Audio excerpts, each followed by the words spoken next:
Добре дојдовте во неуспехот да се планира, планирање на неуспех.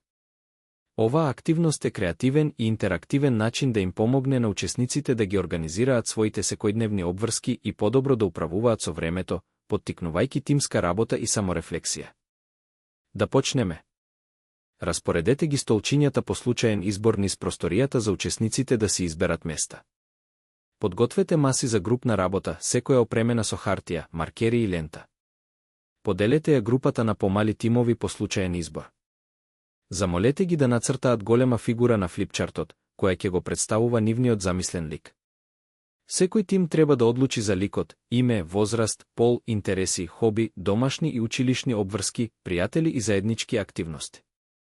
Поттикнете ги тимовите да размислуваат подлабоко, кои фактори влијаат на расположението на ликот, позитивно и негативно. Како се опушта?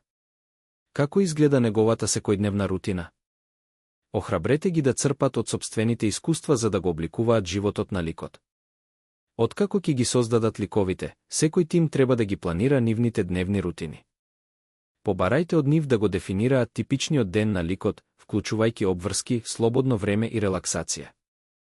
Тимовите треба да создадат детален неделен план што балансира меѓу училиштето, семејството, хобијата и пријателите.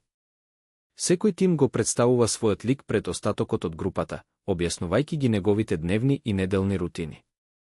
Водете дискусија со рефлективни прашања. Каква личност е ликот? Како може да изгледа неговата иднина за 10-20 години?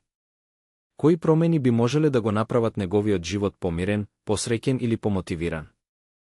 Завршете ја активноста со охрабрување на учесниците да размислат, кои се предусловите за среќен и урамнотежен живот.